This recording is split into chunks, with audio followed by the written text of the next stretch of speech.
Hi and welcome to English with Stuart. Today we're going to look at a couple of verbs. We're going to have a look at the verbs to see and to watch. I'm going to look at the differences between them. Now I teach Spanish students, or I teach Spanish people, English. And often my students will say to me, Stuart, that's easy. I know the difference between to see and to watch. To see is ver, el verbo ver, y to watch is el verbo mirar. Not quite, not exactly. So what I'm going to do today is clear up any misunderstandings that you might have with these two verbs. Okay. Now, before I continue, if you'd like to receive more videos like this to help you improve your English, whether you're a Spanish speaker learning English or indeed from any other background or language, I'm sure these videos are going to help you. So let's start. So, to see. Well, the verb to see is passive. It's something that you just do without intention, attention, or even concentration. When you open your eyes, you see. You cannot avoid the action. Now, with the verb to watch, it's quite different. Although it's something you do with your eyes, it is with intention, it is with concentration, it is with attention.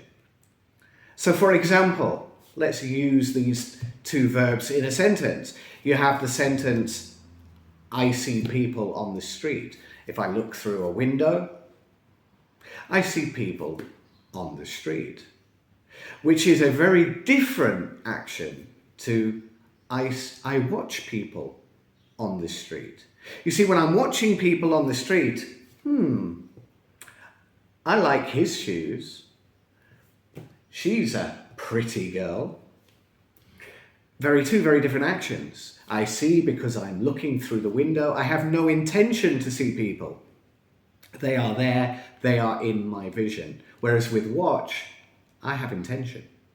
I'm studying exactly what is happening.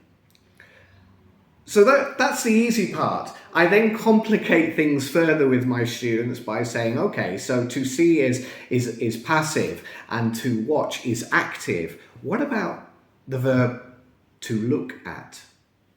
To look at. What is the difference between I look at the children in the park or I watch the children in the park? Well, I'm going to explain that right now. You see, look at is just like watch. It requires attention, intention, and concentration. But there's a difference. And it's with the image of the verb, the complement of the verb. So what it is you look at compared to what you watch, the image is different. You see, when you look at something, it's normally a static picture. There's not much movement, there's not much change. So, for example, we look at pictures, photos, scenery, the mountains, the sea. But we watch children playing football, animals running through a field, something that has movement and action. We watch a film, but we look at a television screen. And with a television screen, we could use all three verbs. I see a television, it's in the room, but I'm not concentrating, I have no intention. It is in my vision. I watch a television with moving pictures, with action. I look at a television, well, that would suggest that one of two things. The television is not on, it's switched off, and therefore you're just looking at an empty screen, or indeed it might be a still picture, a picture with no movement, a photograph on your television, or an image on your television without movement. So those are the three verbs, but there is one exception. that a lot of students say to me, well, hang on, what about I saw a film yesterday at the cinema? And that is indeed true. You see, native speakers of English like myself, we use the verb see in one situation which breaks the grammar rules. And that is when it comes to films or movies at the cinema or movie theatre. We see films or movies at a cinema, or in American English, a movie theatre.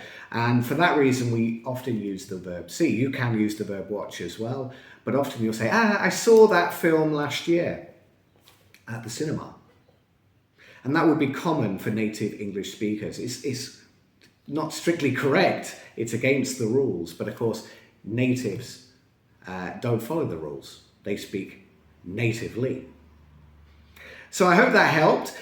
In order to keep me being able to record videos and provide information for you to share, not just with my students who obviously pay me per hour for classes, but also to have this information for free via the online platform, please click like and subscribe, and then you'll be able to see the latest videos that I produce to help you advance your English.